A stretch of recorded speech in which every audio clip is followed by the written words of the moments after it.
Just about to start the presentation. So we are connected today with ESPOL Lille, and it's my great pleasure to introduce our speaker of today. We have Andrew Grant-Close connected. He's a professor of political science and the deputy director for international affairs at ESPOL Lille. So we're just going to start with the presentation. Please drop any sort of question that you might have into the Q&A box. We will be answering at the end, but please drop the question as soon as you have them so we make sure that you don't forget.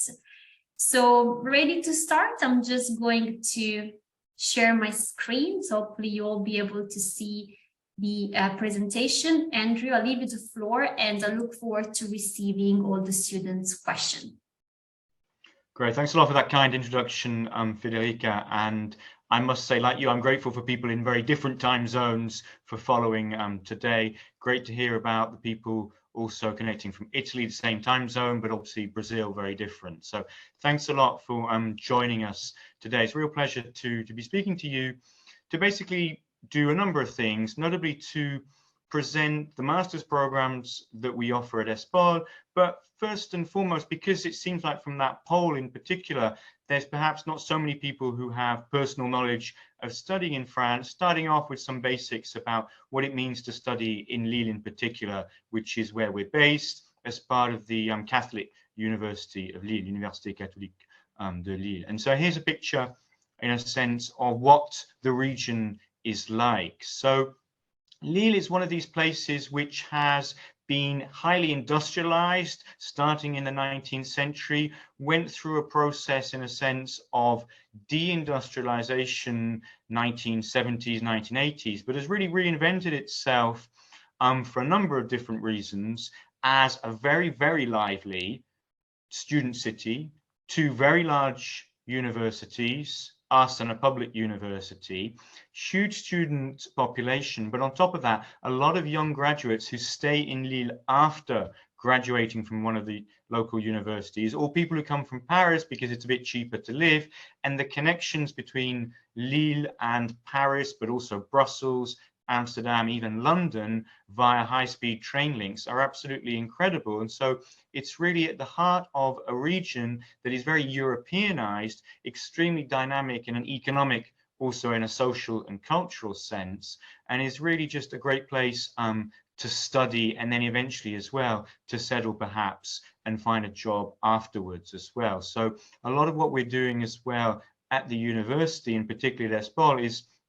to help people acquire the kind of professional skills, the research skills and competencies to also make a successful transition to the world of employment. And Lille is a really wonderful environment for all of that, with also a number of different companies, public institutions, either based here or very close by. So for things like internships, it's also great to have Paris, Brussels, Amsterdam very close by as well. So really very dynamic region situated right at the north of France, so really on the border between France and Belgium. That's why the location is so interesting as well. There's a cultural influence of Northern Europe, and also, of course, a very French distinctive culture, notably in terms of things to do with cuisine and all of that. So really been a wonderful place, personally, for me to be based professionally. And the same is true for a lot of our students, a lot of whom, as I say, will eventually end up staying in the local region.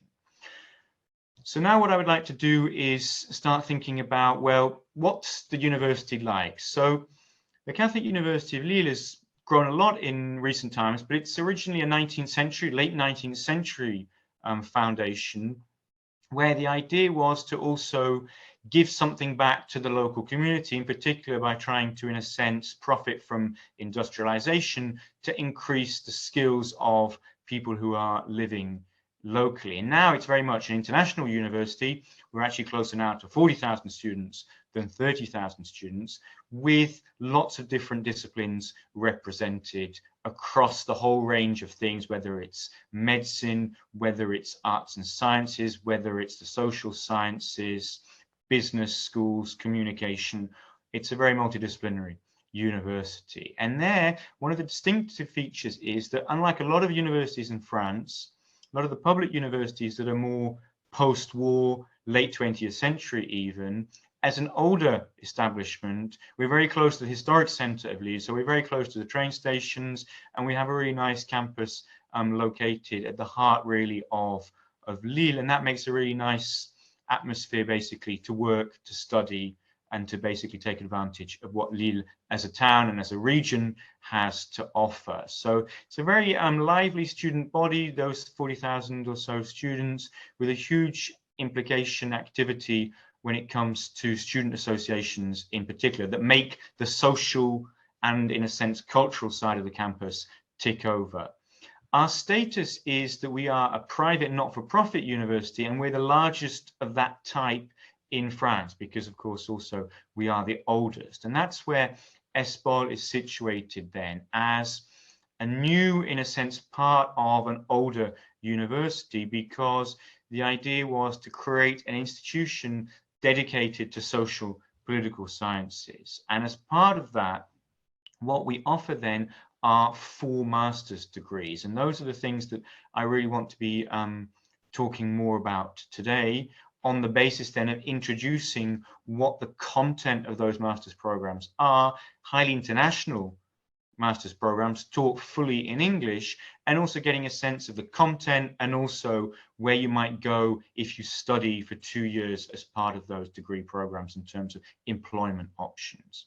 And as Federica has already said, the idea is to park questions. Questions are welcome at any moment, but to park them until the end when I can get through them after the presentation and try to answer them in an individually tailored fashion. So I think you've got a question, however, before the next slide. Absolutely, yes, there is one. So actually, one thing that we wanted to ask, so Andrew beautifully explained a little bit about the city of Lille, and now we are ready to dive into the master's program offered. So we know that some of you actually arrived to these live events, finding a little bit more about the universities, probably had a glance about the program. So we were just wondering if you are familiar with ESPOL Lille and the programs offered.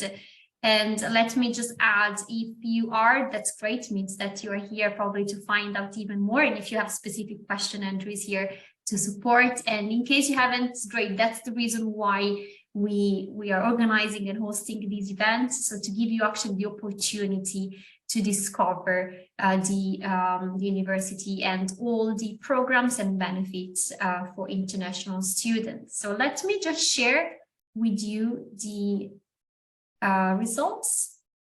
So we have, the majority actually are not familiar, so it's not familiar, great. So Andrew, I'll leave the floor back to you so we can dive deep into the programs.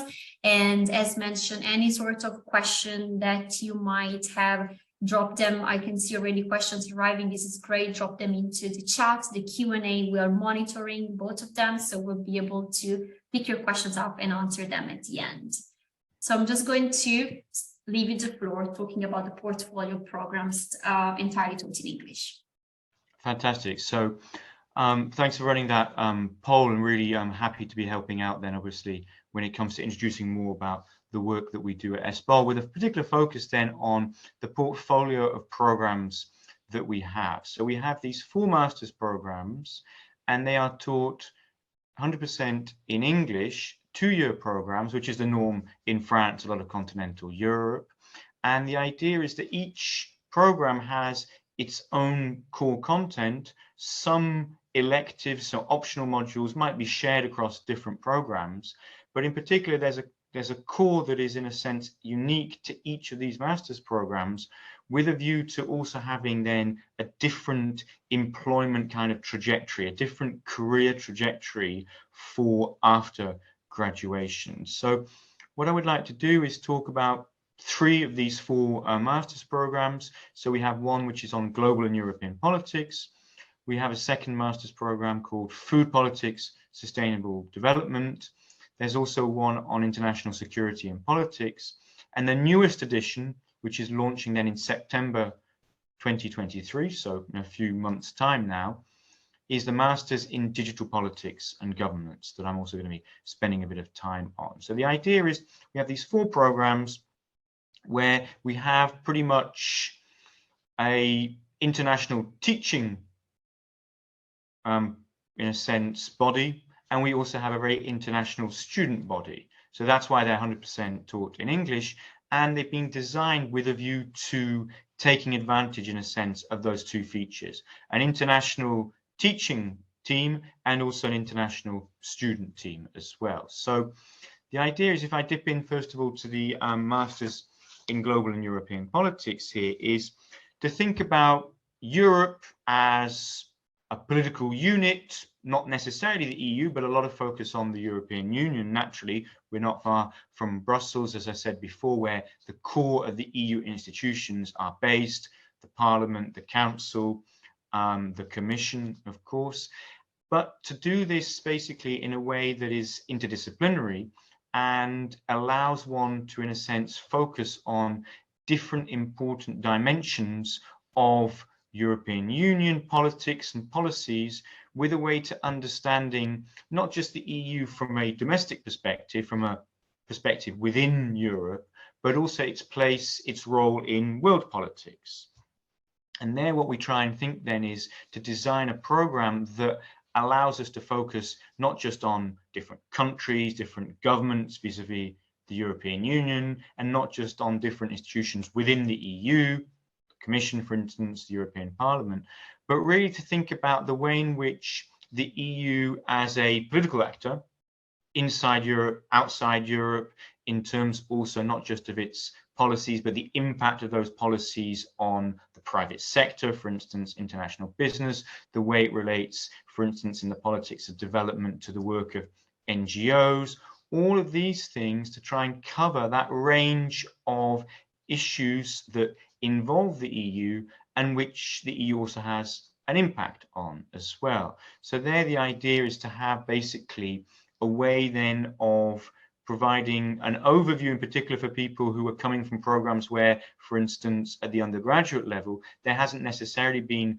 much interaction, much content with EU institutions, theory, development of the European Union, to give you all, to equip everyone with that basic knowledge of how the EU works, but then to go off in different directions depending on the kind of area that interests the student when it comes to global and European politics. So it could be trade, it could be migration. Those are the kind of angles that you can then study from within this degree program.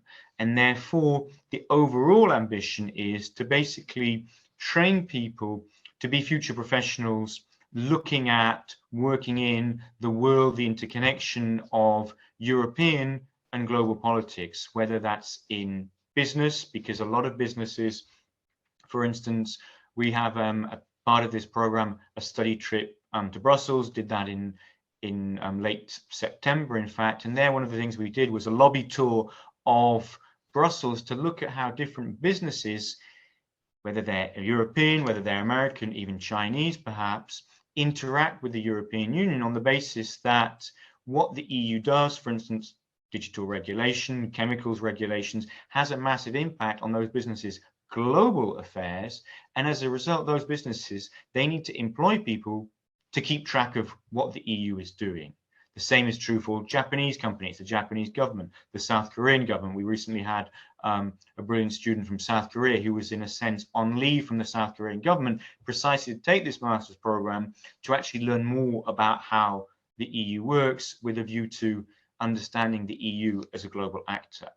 So on that basis, the idea is that the career opportunities are not just European, they're not just about politics in terms of a European political institution, but they're much wider than that in terms also perhaps of the third sector, NGOs, also think tanks, the kind of, in a sense, places that need to employ people who understand what's at stake politically, to understand how politics has an impact on economics, how politics has an impact on international affairs more generally. And those are the kind of things that we are conscious of when we've designed this master's program, that doesn't just also have academic content, but also has things to do with professional skills, such as how to present, how to, in a sense, interact with the think tank world. Those are the kind of things that we've incorporated into this program, which is what is called then has the recognition by the French government. That's what this logo says, Diplôme national de master contrôlé par l'État. That means we've been,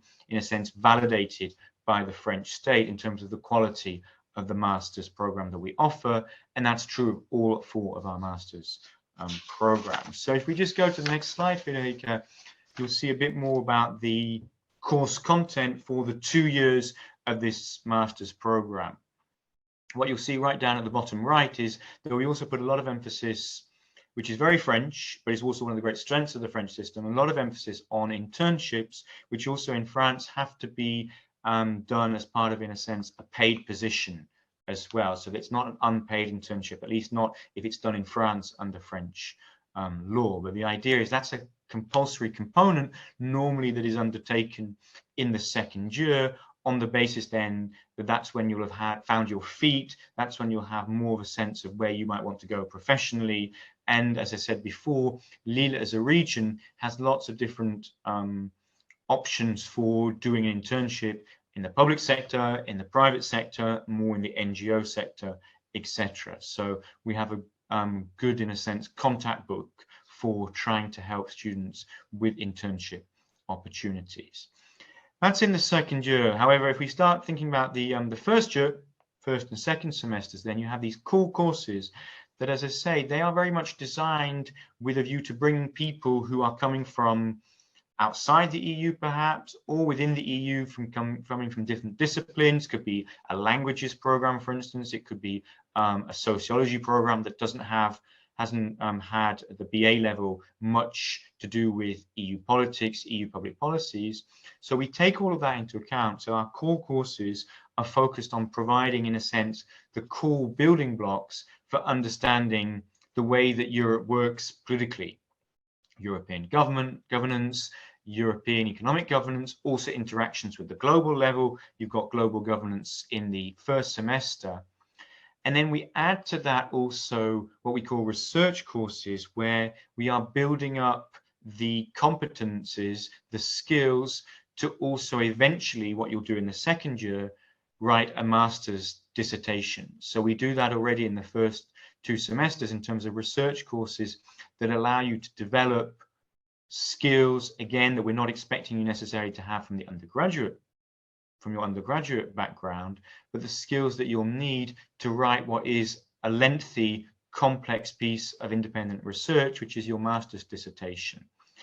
And we complement that with some optional courses, in addition to which we also want you to try and do as many languages as possible in terms of also developing language competencies. Lille is a European region, very much got lots of opportunities to develop language skills and put them into practice as well. You'll also see career development courses in terms of writing a CV, in terms of understanding how diplomacy works. Those are the kind of things that we have in terms of career development courses. We still have core courses in the 3rd and 4th semesters, but on that basis, the idea is to give you also more time, especially in the 3rd semester, to work on your dissertation. And on that basis, that's really crucial to make the transition to the 2nd year, to really work on this big project that is your independent research, the dissertation. Finally, in the 4th semester, after which you'll have completed your dissertation, that's when, by that time, you should have done your internship. And we've got ways then, in a sense, of managing the workload by the 4th semester to make sure that the internship is done and dusted before graduation. So this is 120 credit classic masters over 2 years on the basis then of core courses, complemented by research focused courses and a range of optional courses that you can take that, in a sense, reflects the range of expertise at ESPOL. So it could be something to do with food and sustainability, could be more to do with security if you're interested in that. So it's not just from the classic global and European politics focus. You can expand your horizons as part of this as well, which is why, as I said before, the whole program is designed with a view to making sure that you have a general knowledge base about global and European politics, but also have the ability to specialize in more detail, depending on what takes your fancy. The next program I'd like to talk about is a new program launching next year, again, based on the kind of expertise that we've got at ESPOL, and that's about then digital politics and governance. So why do we create this particular master's program? So the idea is pretty simple in that, and we saw this very much during the pandemic, where I think most of you probably experienced some form of lockdown, or at least different measures that in a sense made in-person interactions much more difficult. So we live many hours of our daily lives in a very digital environment, if not a completely digital environment for some. So digitalization is really such a fundamental feature of European life, European politics, but also global life, global politics. That's how we're interacting today, for instance, that on that basis, there's a huge policy impact, but there's also a lot of political questions that are raised by the way in which we interact with one another, with businesses, with political institutions, the way we vote, for instance, maybe digitally, the way we give data to a healthcare company, for instance.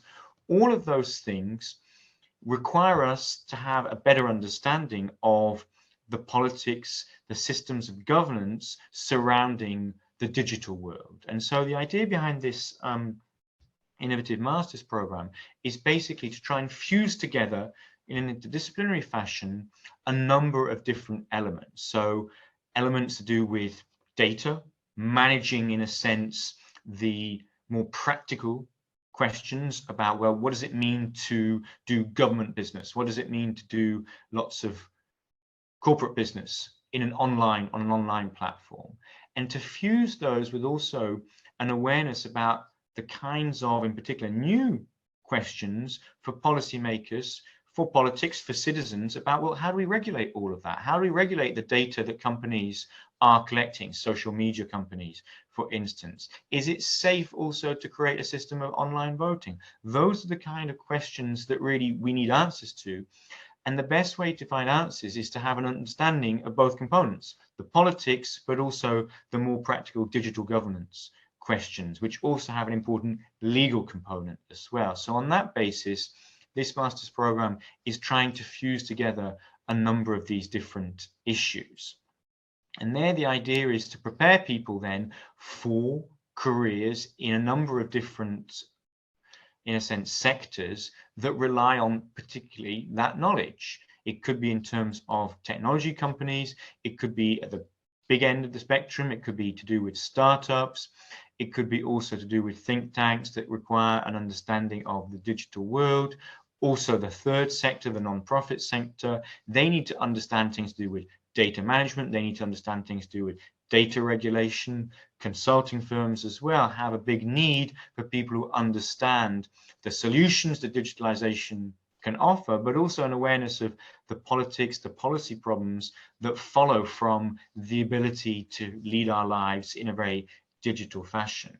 So that's very much what this whole master's program is trying to do, with a view to future careers and jobs in this sector, of which Lille is at the heart, because with a big, in a sense, science, technology, infrastructure, ecosystem, there are a lot of those kinds of jobs in the region as well. Some of them to do with the car industry, big car sector in this Hauts-de-France region, in fact, which is very much making the transition as well to electric vehicles. And they're a bit like the Global and European Politics master's program. The idea is to combine, in a sense, the more theoretical knowledge with practical knowledge, to do project-based learning, in particular a class that is being designed with the law faculty here for understanding about the kind of legal complexities that digital governance gives rise to. And on top of that, field trips, not necessarily going to Brussels, but field trips to do with understanding how digital politics, digital governance is becoming, in a sense, an important part of business policy making, etc. So that's really the new program and how we've set it up to try and give future professionals who want to work in public and private organizations working on the digital sector the new kinds of tools to help them understand these kind of issues. And then talking about a bit sustainability, that's a third master's program that I want to focus on now, which is the food politics and sustainable development, which is perhaps a bit niche, but it corresponds to a niche which speaks to a lot of students who are interested then in particularly these questions then about the way in which we, as the old proverb goes, we are what we eat, and what we eat then has huge repercussions for the environment, huge repercussions for the reproduction of inequalities globally. What we consume in the global north obviously depends a lot on what's going on in terms of agriculture, infrastructure in the global south. And this is then a 2-year program that is all about then the politics then, eating, producing food, and associated questions then of sustainability in its broadest sense, but in particular sustainable development. So here the idea basically is to try and get the 2-year program to think about all these interrelated questions: agriculture in Europe, outside of Europe, the question then of food distribution, carbon miles, for instance, about what's the actual environmental impact of bringing in food grown in the global south to your plate here in Lille, perhaps. Thinking about as well the implications of public health if we have intensive farming that depends on a huge injection, huge use of antibiotics in domesticated animals then. And more generally, sustainable development in terms of the climate impact of our food systems, and also the food security questions that we saw very clearly, for instance, recently when it comes to the war in Ukraine, where if grain exports are not possible from Ukraine, then what's the impact on food security in Ethiopia, for instance, in the wider Middle East? It's huge. So this is a 2-year program that is looking at those kind of specific questions and linking them to theoretical, critical approaches for understanding development in a macro fashion, and associated political questions about inequality, associated questions about what international institutions, the World Food Programme, the UN in particular, are doing in a sense to help combat them, whether they're doing enough, whether they're designed in a sense to only address the symptoms but not the causes of these kind of inequalities.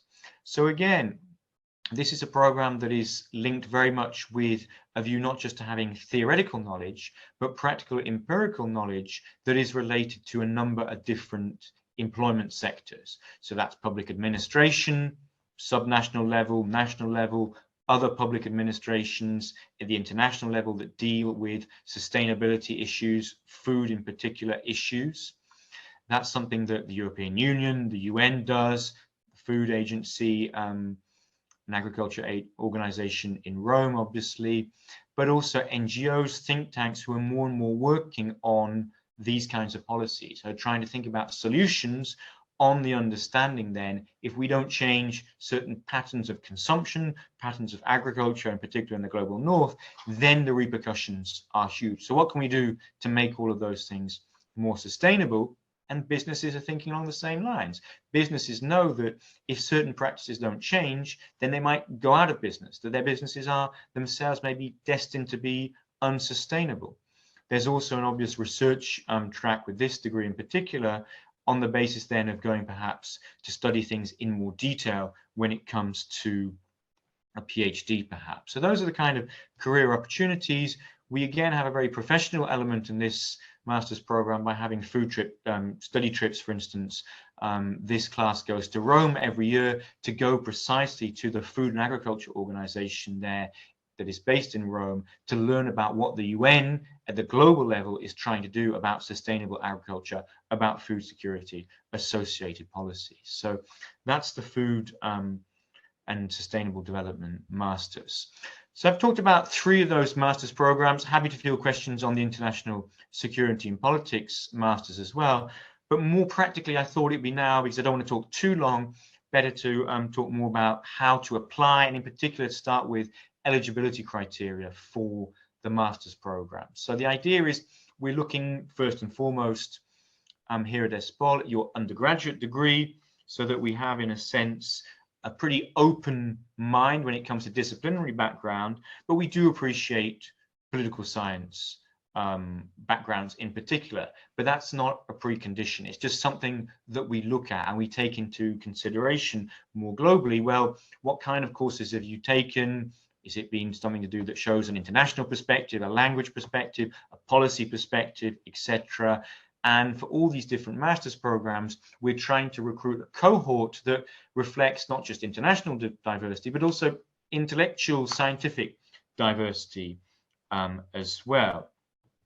So on that basis, we're looking at undergraduate background, personal statement that we look carefully at in English, a CV also in English, and then on the basis that we're teaching all in English and that the master's dissertation is in English, we're also looking at your transcripts, but also your language proficiency, whether you've also studied in an English-speaking environment already, or if not, your proof of proficiency through a test, whether it's TOEFL, Cambridge, or other kinds of testing programs. So these are the things that we look at on the basis then of making sure that you are the right kind of profile to be eligible to benefit from the teaching, the kind of directions that these master's programs are orienting students towards after graduation. Happy to talk more about some of these criteria afterwards. But the other thing to bear in mind as well is the way in which these master's programs work is on the basis of admissions fees, which is the next slide. So there the idea is that the Catholic University of Lille sets admission fees as part of its status as a private higher education non-profit institution for all its degree programs, undergraduate as well as masters. And so on that basis, you don't have, in a sense, a fixed fee, but rather one that goes on a scale, roughly from 3,000 to roughly 9,000 euros or a bit more, depending on the revenue of your household, the household in which you come from, therefore, most likely your parents. So on that basis, we have a simulation tool called a simulation scolarité there in French. You can click on the link afterwards and you can find that link online. Federica can point you towards that perhaps as well. It's there at the bottom to try and show then how your family background would then determine the range at which you would pay those admission fees. So the idea is the higher your family wealth, family revenue, the higher the fee that the university would charge you for this master's program.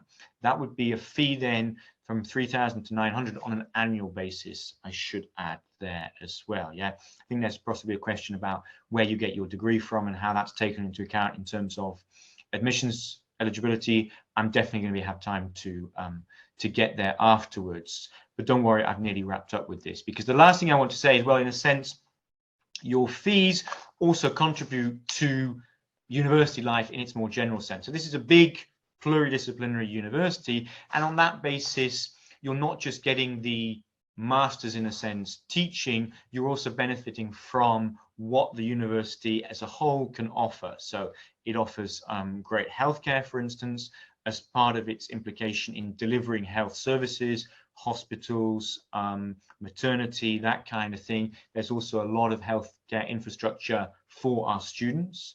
There's also a big sport infrastructure for our students in terms of sports societies that take advantage then of the facilities, gym, swimming, sports equipment like soccer pitches, that kind of thing. The catering, the administration. So at ESPOL in particular, your interactions for administrative purposes can be done in English, for instance. So we make sure then that we have enough bilingual staff to help with questions which could be quite complicated: health, social security, accommodation, and you can do that as much as possible in English. That's what we're trying to, in a sense, offer as part of the university life. Accommodation itself, the university has a big provision for international students via a dedicated university accommodation service called the AL. And so that's essentially university life in a macro perspective. ESPOL itself has a lot of social life in terms of the student associations dedicated to ESPOL students, but more broadly, this is a big university. So if you want to get out of, in a sense, the master's political science bubble, if you will, there are also things at the university level that will put you, in a sense, in touch with, interact with lots of students, a lot of whom also international. So on that basis, I'd like to really thank you for your attention, and I really would look forward to fielding your questions, starting with whatever you think would be a good starting point, Federica. Perfect. So thank you so much. And then thanks for the presentation. We did receive some question while you were actually presenting, and I'm just going to share the link that was in the presentation because I believe that would be very useful for the simulating your fees. Exactly. Yes, yeah. Exactly. So let me just post it and ready to start with the first questions. So one of the questions that we receive in terms of eligibility criteria, Daniel is asking if you have any sort of age limit, and in case he has already a master in international relations, if he's eligible to apply for a second master. Yeah, that's a great question. We actually see this in our admissions panel, and there's absolutely no bar in terms of age, absolutely no bar in terms of having already done an international relations degree. What I would say, having been on the inside in terms of the admissions selection, is the question is, well, why do you want a second degree? You've already done one. What's the added value you're looking for? Is it just purely intellectual curiosity? Is it a change in career, a change perhaps in location?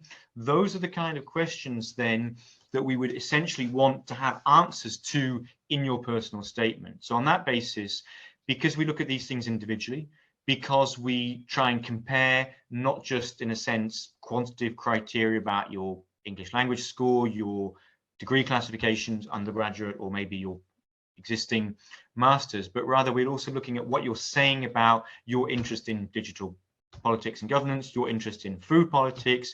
What you put in your personal statement really matters, particularly in that case. Yeah, so that's what I would say for that specific question.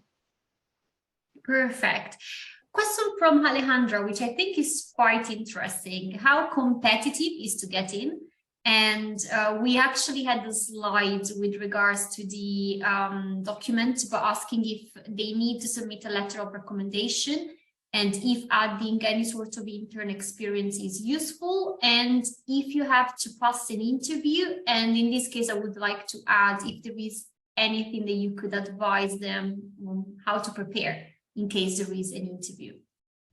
Okay, so Alejandra has asked actually not just one question, but several great questions within one overall question. Yeah. So this is actually really important to get across, because of course this is something that we know internally, but of course you as applicants from the outside, you wouldn't necessarily know where you stand. So that's why I think it's really great to have this opportunity to go into that. So it is competitive. We are looking at people who are applying from all sorts of different countries with all sorts of backgrounds. However, they also will have very good marks as a rule. They will have interesting internship experience normally as a rule. They will have different language combinations as well as a rule. So it is competitive on those different elements. Again, that's why the personal statement makes a big difference. Letters of recommendation, we welcome them. We're not making them compulsory, because some people just fundamentally can have difficulties, in a sense, meeting all of that. Yeah, but we do obviously want to see recommendations where possible. Sometimes that we're a bit more flexible if people say, look, I couldn't get any recommendations because in my countries, I mean, we had this last year, for instance, we had a situation where someone said, it's just really difficult in my current establishment, because it's not the culture to get hold of a professor to take the time to write a recommendation. So in the US, the UK, perhaps that's not so difficult. Other places that can be difficult, but we do want to see that ideally. On top of that, when it comes to then the candidate selection process, interviews happen and the applications happen largely on a rolling basis. So depending on the volume of applications, we have different, in a sense, cut-off points where we look at one batch of applications and then we look at another, because we can't do it all in one go. There are just too many applications. And so on that basis, interviews happen all the time, but often the idea behind the interview is to give you a further opportunity to convince us, because we've seen promise, but we're not perhaps sure, because, for instance, you might have been missing a recommendation letter, or perhaps you're still waiting on the TOEFL score, or just something where the profile looks good on paper in theory, but we might want to just have an extra, in a sense, quality check. And on that basis, we would do an online interview to allow you the opportunity to demonstrate your interest, your fit for the kind of program, and what you want to get out of the master's program. So we do have interviews. And then the best tip for that, as a rule, then is not only to be yourself, but basically to do your homework, to know about what it is that the degree program does, and therefore to say why that's the right program for you, because we really want to hear about how you correspond to what we do, what we would like students to go on to do eventually after graduation. So I hope that helps. Absolutely, thank you.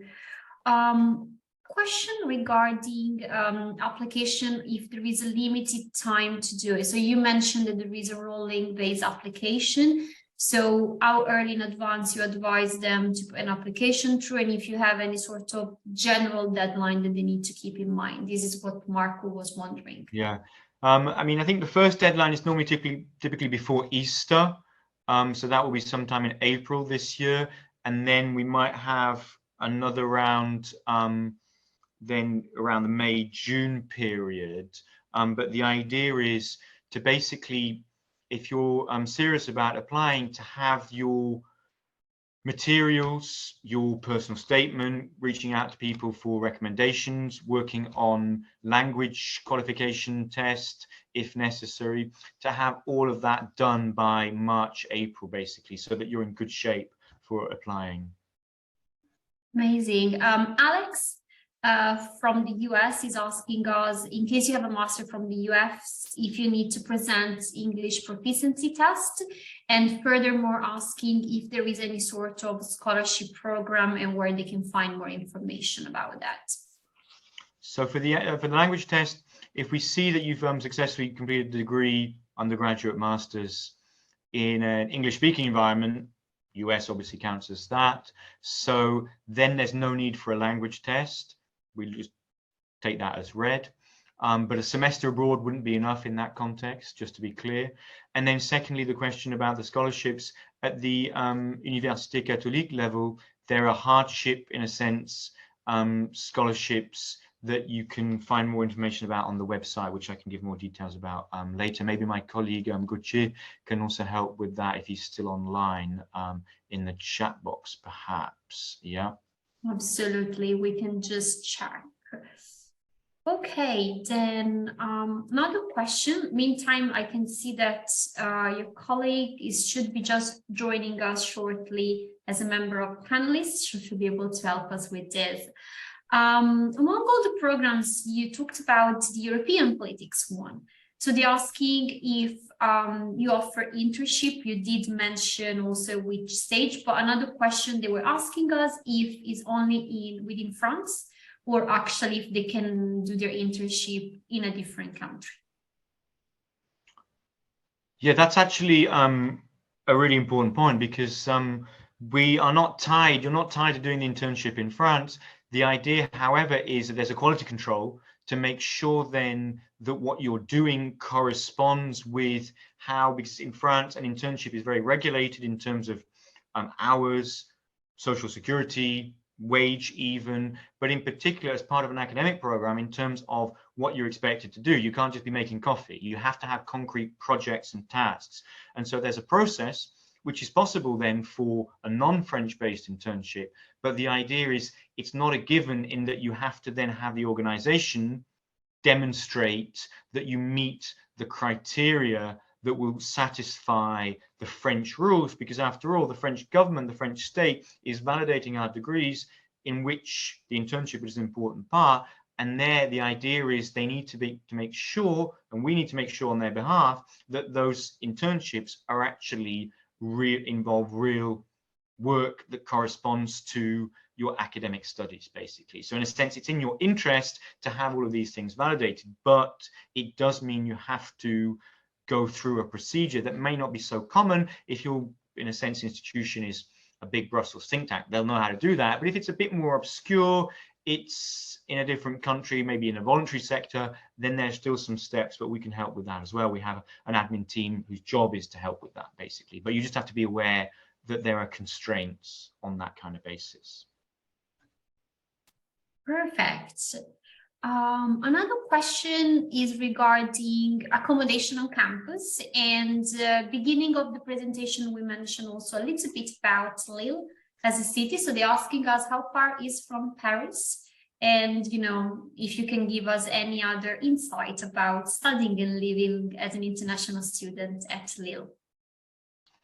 So it's pretty simple. You get on the TGV, so the high-speed train. You go from the station in Lille, you're at Gare du Nord in an hour to Paris, yeah? In terms of kilometers or miles, that's a bit harder for me to understand, yeah, to state. But it's basically an hour on the train. There's also then a direct connection to the airport in Paris. So if you're flying in from abroad, it's very easy to get to Lille from Paris. You could also go to Brussels or Amsterdam and take the train from either of those two airports. But the idea is then living in Lille, it's very young because of the huge student population. So we've got 40,000 from our students. The public university is roughly 100,000 students. So if you think in a town that is maybe 250,000 residents, a good half is perhaps students. So that's the kind of vibe you will have. And on that basis, there's a lot of places that are pretty much exclusively student, in a sense, residential parts, and then there are other parts that are more, in a sense, regular people, dare I say, yeah. But the idea is it's very international on that basis because a large number of these students are coming from outside France, from all over the world, basically, to study and eventually perhaps work in the region as well. So I hope that answers the question.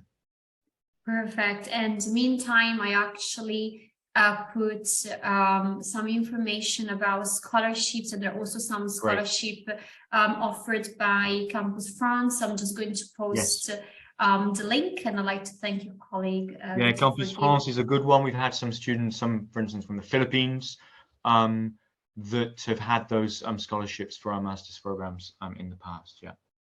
Perfect. Oh, question from Francisca. Asking for those that have a bachelor that doesn't have political science background, but they're very interested in an ESPOL master. Is there a course of political science that help them learn the basics? So which course would you recommend? So a course prior to join the master's program, if I understood correctly. Yes, so someone that doesn't have a background in political science but still very interested in the topic and like to apply. So I mean, there's several ways I can respond to that, I think.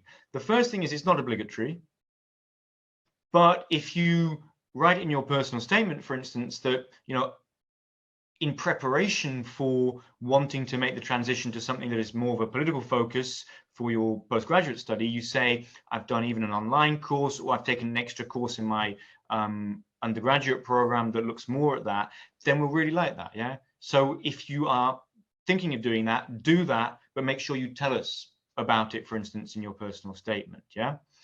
The other thing to bear in mind is that when it comes to the preparation for the dissertation, across all those master's programs that we offer courses that develop research skills in political science, so methods, research, design, epistemology, to give people, regardless of their undergraduate background, the same level, the same starting point to then go into they're writing their dissertation in the second year. So that's part of the core research courses that you would take in your first and second semesters. So it's not obligatory. It's really nice if you show us that you've gone the extra mile to prepare for coming to ESPOL, because this is really where you want to go, in which route you want to go down. You could also say, perhaps in the similar vein, that it's not just about political science in general, but it might be about one of the specific elements that matches with one of the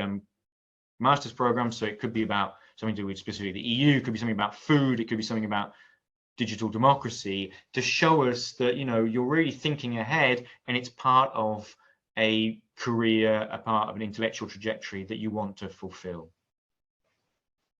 Perfect. Question, are programs focused mainly on European laws and situation, or also have a broader vision? So I don't know if it's something related to maybe the type of lectures or case studies. I think there, it really depends on the profile of the person teaching the course. I mean, a lot of the staff are from all over Europe and the rest of the world. So on that basis, the idea is that, for instance, you know, case studies, digital politics and governance, they could come from anywhere potentially in the world. Certainly looking at international institutions, ICANN comes to mind, for instance, that tries to regulate the internet at an international level. You can also think then that, for instance, if you're doing a module on global governance, then you're looking at lots of things that are global rather than European. And that's pretty much the case across the 4 master's programs, in that a lot of the content will have something that is European perhaps in focus, but also case studies that are international, that are global, that are based on the idea then that these interactions are happening all the time between Europe, the outside world, and vice versa. So actually, with your answer, you already answered one of the questions regarding if the lecturers are coming from outside the universities. And international students, how easy is to stay in France after graduating? So I guess probably outside the EU, so someone that, if it's easy, if you can share any sort of statistics with us, or maybe you have some alumni experience that you'd like to share with us. Okay, so that's for the post-work visa regime, yeah, if I've understood correctly.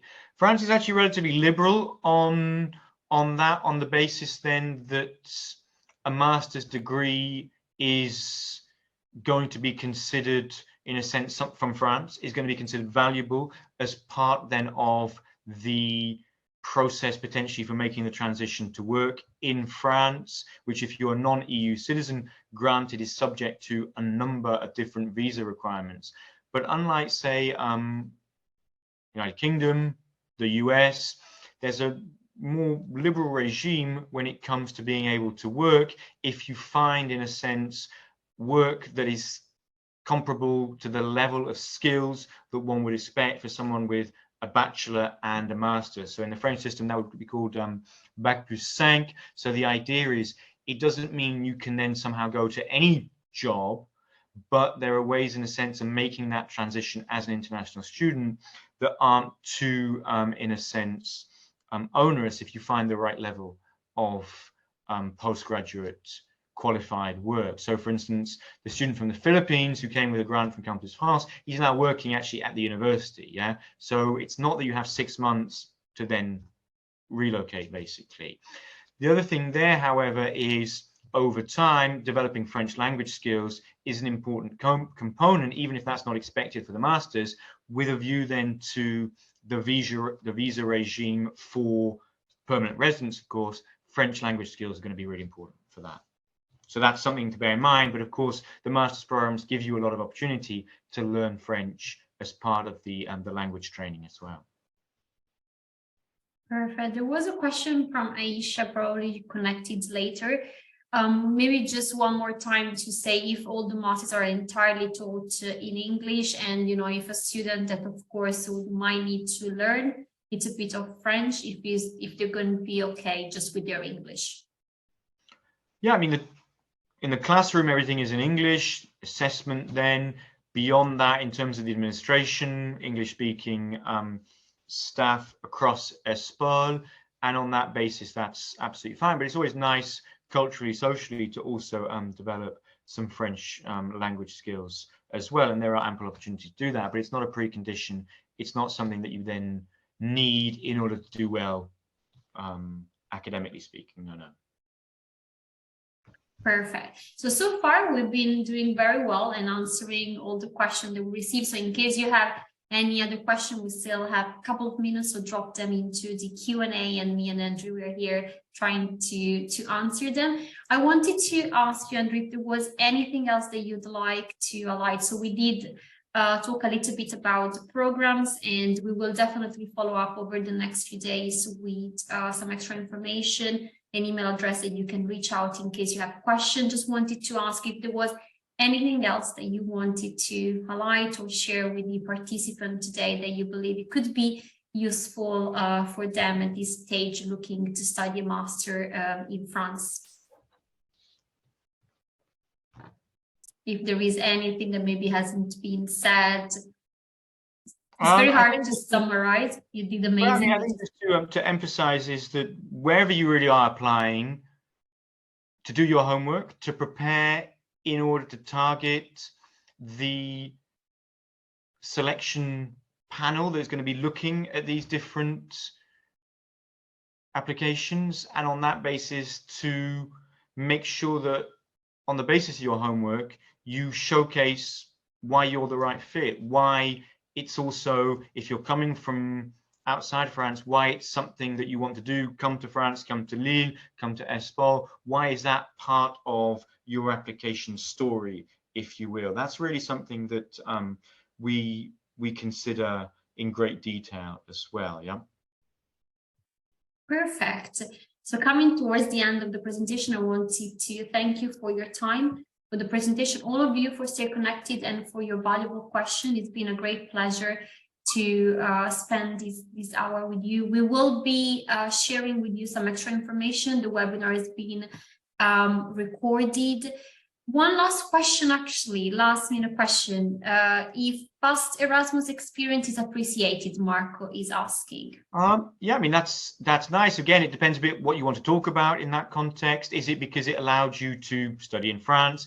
Is it because it allowed you to do maybe some topics that weren't in your undergraduate degree normally back home, but which could be useful for the kind of masters you're applying for at ESPOL? What is it exactly about that experience? Is it just experience of being part of an international English taught program? I don't know. Just if you're thinking it might be useful, show us why you think it's useful as well. Yeah, it's not that it's compulsory either, because of course outside of Europe Erasmus doesn't exist. There's study abroad perhaps, but that's obviously also not always so common. Erasmus helps subsidize all of that. In other parts of the world, it's very expensive to do study abroad perhaps. Yeah, so we bear that in mind. That's why it's not a compulsory component. Perfect.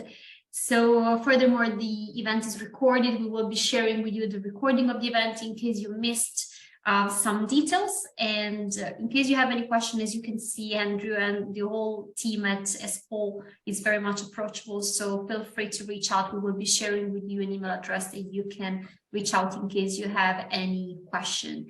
So thank you so much, Andrew, for your time, all of you for being connected, and we look forward to seeing you soon next time at the next live webinar, or if you put an application through, why not? So we hope that you get to see the beautiful city of Lille and get to meet Andrew and the team in person. Great. Thank you so much. Have a great rest of your day. Yeah. Good luck with the applications, everyone. Thanks. Bye-bye.